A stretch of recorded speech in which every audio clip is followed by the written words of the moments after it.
음, 자, 별에는 밤은요, 윤동주의 시 중에서 참으로 아름다운 시고, 이제 백석이 영향을 많이 받은 느낌이 나는 그런 시예요. 음, 이 시는 지금 보고 있는 것처럼 그 순수했던 시절에 대한 이야기, 과거 회상의 매개체로서의 그 별이 나타나는 거거든요. 그리고 그걸 보면서 순수했던 내 과거를 떠올리며 그랬었는데 지금 그렇지 않으니까 그 과거를 그리워하고 내가 지금 더 깨끗해져야 한다라고 생각하는 자기 성찰을 드러내 보여주는 시다라고 볼 수가 있어. 자, 볼게. 계절이 지나가는 하늘에는 가을로 가득 차 있습니다. 가을이라는 시간적인, 계절적인 정서는 쓸쓸함이죠. 지금 이제 거의 겨울이 되고 있긴 하지만 낙엽이 떨어지고 하늘이 찌푸려 있고 그러면 우리는 계절적인 이유로도 괜히 우울하고 쓸쓸하고 괜히 삶이 허무한 것 같고 그런 느낌 들잖아. 바로 그때인 건 거죠. 나는 아무 걱정도 없이 가을 속의 별들을 다 헤일 듯합니다. 헤아려 보고 세어 볼 수 있을 것 같습니다. 라는 뜻인 거야. 저 별은 우리가 그래 가끔 하늘을 보고 별을 올려다보는 거잖아. 그래서 별은 별이니까 뭐예요? 이상. 그리고 고개를 숙여서 땅을 보는 게 아니라 하늘을 바라보는 거니까. 하늘은 이상이죠. 순수이죠. 그리고 별은 빛나기 때문에 아름답죠. 그렇게 내가 순수하고 이상을 꿈꾸고 아름다웠던 시절은 언제였던가 과거를 떠올리게 되는 거죠. 가슴속에 하나둘 새겨지는 별을 이제 다 못 해는 것은 지금 내가 못 헤아리는 이유는요. 음, 쉬 아침이 오는 까닭이요. 금방 아침이 오는 까닭이요. 내일 밤이 남은 까닭이요. 아직 나의 청춘이 다하지 않은 까닭입니다.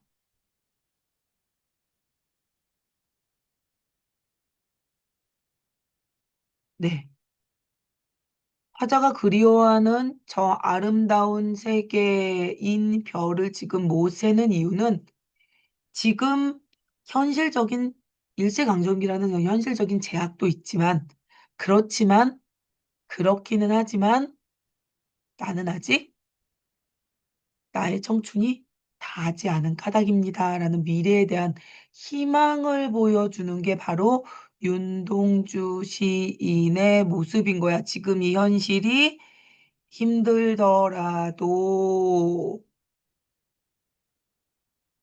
그래서 별 하나의 추억과 별 하나의 사랑과 별 하나의 쓸쓸함과 별 하나의 동경과 별 하나의 시와 별 하나의 어머니, 어머니. 별 하나에 과거의 추억을 생각하고 별 하나에 내 마음속에 있는 사랑을 생각하고 별을 보며 그것들과 함께 있지 못하는 쓸쓸함, 별을 보며 내가 동경하고 내가 이상을 품은 것들을 떠올리고 별을 보며 나는 시인이니까 시를 쓰고 그 별을 보며 나는 지금 홀로 타지에서 유학하고 있으니까 그리운 대상인 어머니를 떠올리는 거야. 그렇게 마음속에 그리움의 대상들을 떠올리는 거야. 어머님, 나는 별 하나에 아름다운 말 한마디씩 불러봅니다. 여기 있는 추억, 사랑, 쓸쓸함, 동경시, 이것들을 떠올려 봅니다, 어머님. 그러면서 이걸 더 구체화하고 자세하게 펼쳐내는 과정들인 거죠. 소학교 때 책상을 같이 했던 아이들의 이름, 어린 시절의 추억이죠. 폐경옥 이런 이국 소녀들의 이름, 벌써 애기 어머니가 된 계집애들의 이름과 지금은 벌써 결혼했겠지? 내 사랑했던 그 여자, 그리고 가난한 이웃 사람들의 이름과 가난한 이웃 사람들은 누굴 말하는 거냐면 내가 떠올리는 지금 고통받고 있는 우리 민족인 건 거예요. 비둘기, 강아지, 토끼, 노새, 노루, 저 약하고 상처받는 존재들에 대한 구체적인 이름들 나열. 프랑시스 잠, 라이너 마리아 릴케 이런 시인들의 이름을 불러봅니다. 시. 이네들은 너무나 멀리 있습니다. 별이 아스리 멀듯이 아스라이 저 아주 작은 별빛으로 반짝이는 것처럼 내가 사랑하는 것들은 내 추억들은 내 과거는 내가 좋아하는 사람들은 너무 멀리 있군요. 어머님 그리고 당신은 멀리 북한도에 계십니다. 실제로 윤동주의 고향이기도 해요. 나는 무엇인지 그리워. 이 많은 별빛이 내린 언덕 위에 내 이름자를 써보고 내 이름을 쓰는 행위인 거야. 내가 누구인가? 나는 무엇을 해야 하는가? 나를 되돌아보는 행위라서 자아성찰의 행위인 거야. 이해돼요? 음. 그리고 나는 무엇인지 그리워라고 그랬어. 나는 별을 바라보며 순수와 이상을 생각하는 사람이잖아. 그것들을 그리워하고 있는 건 거죠. 잃어버린 조국, 그리워하는 어머님, 지금 헤어져 있는 고향 친구들,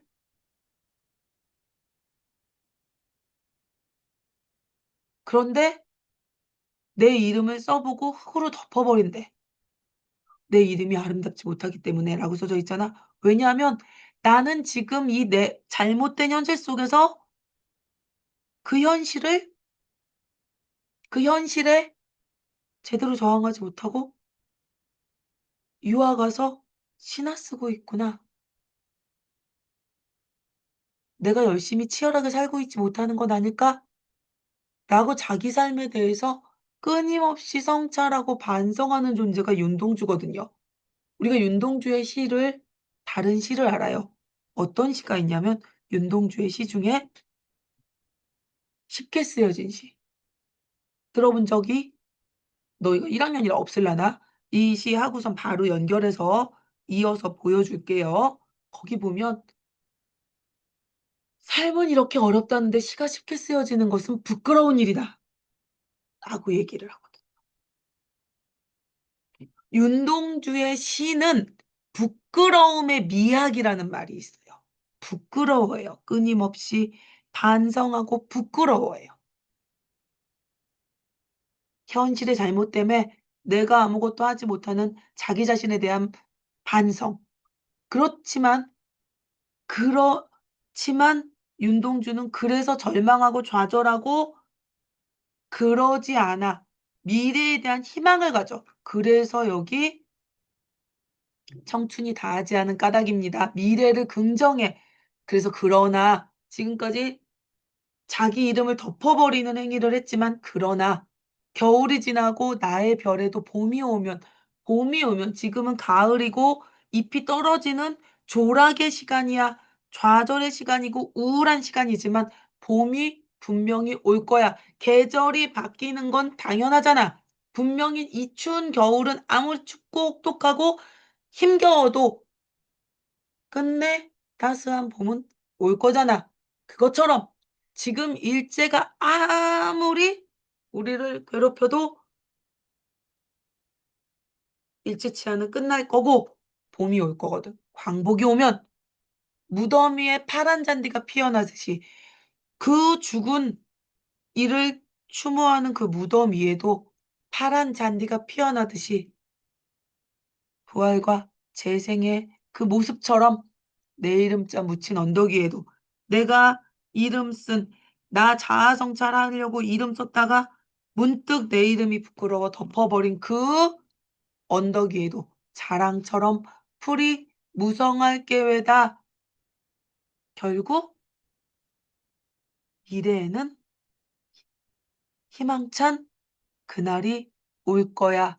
이 부정적 현실 속에서 나는 지금 부끄럽지만 미래에 희망차게 내 이름을 쓸 수 있는 내 이름 위에 풀이 돋을 그날이 올 거야. 즉 일제강점하에 암담한 현실 속에서도 미래의 희망을 꿈꾸는 젊은 동주의 모습이 보이는 거죠. 윤동주 씨를 어떻게 안 사랑할 수가 있겠나. 그래서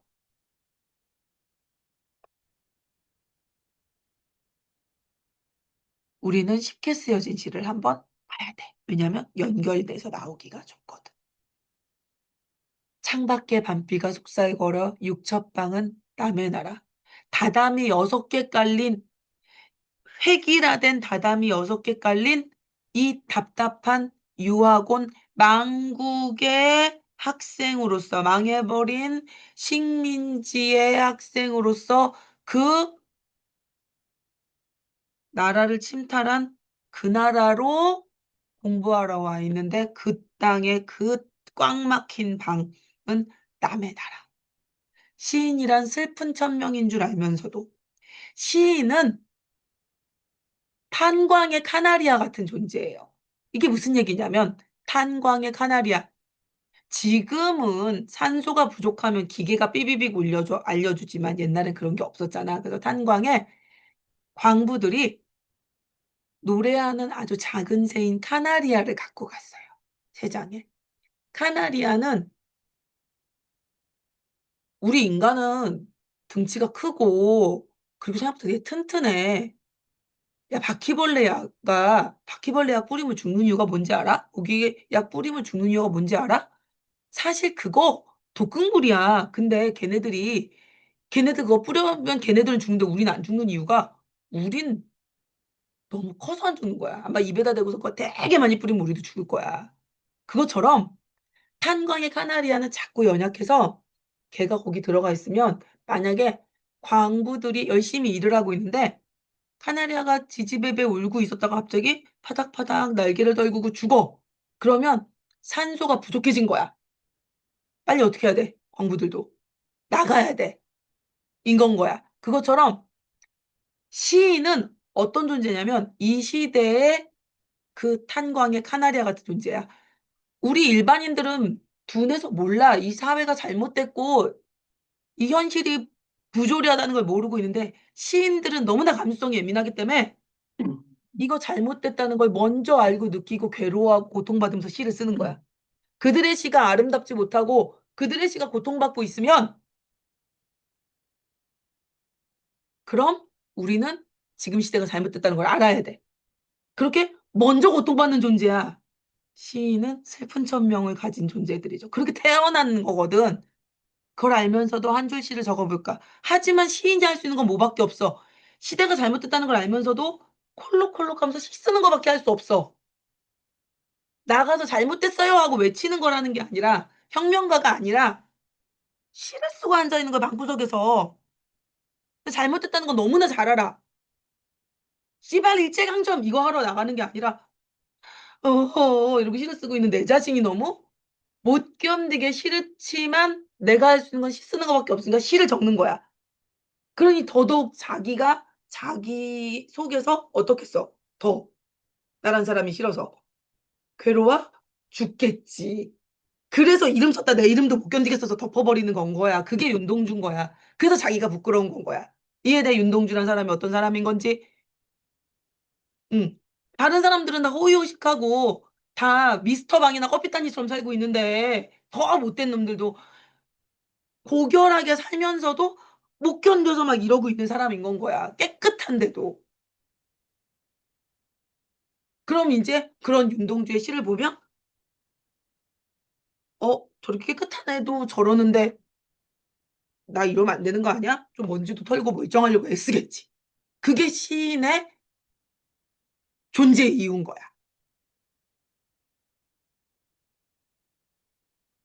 땀내와 사랑내 포근히 풍긴 보내주신 학비봉투 받아 대학 노트를 끼고 나 이런 노트 이런 거 대한 뉴스 해야 돼. 뉴스 이런 옛날식 발음. 어. 이런 거 너무 좋아. 늙은 교수의 강의 들으러 간다. 늙은 교수야. 이미 굳어버린 현실과 유리된 이미 이 등 져버린 현실과 유리된 아무짝에 현실의 문제를 해결하지 못하는 그런 수업을 내가 들으러 가고 있는 거야. 나는 생각해 보면 어릴 때 동무들 하나둘 죄다 잃어버리고 아까 거기 그 방금 선생님이랑 방금 했던 시랑 똑같지? 나 그 별처럼 지금 친구들 다 멀리 있다고 얘기하고 있잖아. 그지? 응. 잃어버리고 '나는 무얼 바라 나는 다만 홀로 침전하는 것일까.' 즉 나는 늙은 교수의 강의 들으러 이렇게 답답한 나를 구속하는 남의 나라에 와서 '왜 이걸 이러고 있지?' 라면서 괴로워지는 거야. 인생은 살기 어렵다는데 아 봐 심지어 땀내와 사랑내 포금이 풍긴 보내주신 학비 봉투를 봐라. 그러니까 저 귀한 사랑을 받아서 기껏 그것을 뭘로 바꾸는 거야? 늙은 교수의 강의로 바꾸러 가는 거야. 그리고 거기 가서 나는 친구들 하나도 없어. 친한 친구는 다 잃어버렸어. 왜냐면 나는 그 친한 친구들 다 저 북한도에 있으니까. 난 여기서 왜 홀로 침전하는 걸까? 왜 혼자 가라앉고 있는 걸까? 침전은 부유물이 물 안으로 가라앉는 거잖아. 인생은 살기 어렵다는데 시가 이렇게 쉽게 쓰여지는 것은 부끄러운 일이다. 부끄러워할 수 있다는 것, 반성할 수 있다는 건 내가 자신을 성찰했다는 뜻인 거죠. 육첩방은 남의 나라, 창밖에 밤비가 속살거리는데 이거 본 것 같은데 이거 뭐냐면 여기야. 창밖에 밤비가 속살거려 육첩방은 남의 나라인데 변했지. 육첩방은 남의 나라, 창밖에 밤비가 속살거리는데 이제 여기 부끄럽게 반성했으니까 요렇게 현실을 살짝 다르게 볼 수 있게 됐어. 그래서 이제 여기 보세요. 그래서 저항의지가 생겼어. 그저 부끄러워하는 걸로 끝나는 게 아니야. 등불을 밝혀요. 이 밤이라는 시간, 어두운 시간 뭐겠어요? 일제강점의 시간이겠지. 등불을 밝혀 어둠을 조금 내몰고 이 어두운 시간에 난 등불을 밝혔어. 그러니까 어둠을 없애려고 노력하는 거잖아. 이해됐어? 근데 이 어두운 곳에서 내가 불빛을 들었어. 그럼 나는 어떻게 돼? 저놈이다잖아. 위험한 거야. 근데 시대처럼 올 아침을 이것도 아까 우리 가을이었는데 꼭 봄이 올 거라고 했잖아. 계절을 지나서 봄이 꼭 오는 것처럼 시대처럼 올 아침인 거야. 아침은 꼭 올 거니까 같죠. 그렇기 때문에 최후의 나야. 그러니까 이 나와 이 나는 달라. 아까 그 시에서도 그 자아성찰에서 이름 써 놓고 풀 덮어 버리는 나와 뒤에 나는 다른 거야. 윤동주의 나는 반성한 이전의 나와 반성한 이후의 내가 달라. 그래서 나는 나에게 작은 손을 내밀어 눈물과 위안으로 잡는 최초의 악수. 내가 이 현실적 '내가 이러고 있으면 안 되는데.' 하고 괴로워하다가 이제 나를 들어 나를 내가 위로하며 두 자아가 '부끄러운 나로 살지 않겠어.' 라면서 드디어 나를 부끄러워하는 나를 포용하고 깨닫고 자아성찰, 화해를 이뤄내는 거죠. 그러면서 자아는 성장해 나가는 거거든. 젊은 윤동주였기 때문에 가능했던 거겠지. 음. 윤 너무 일찍 죽었잖아. 그리고 우린 알죠? 윤동주의 시는 유고 시집에 실린 시인 거. 어. 유고 시집 시인이 죽은 뒤의 시. 어. 네. 요런 겁니다. 중요한 시고요. 그리고 윤동주의 시는 시가 어렵다기보다는 그 시의 아름다움 때문에 선생님들이 좋아하시기 때문에 맨날 나온다. 음. 네. 수고하셨습니다.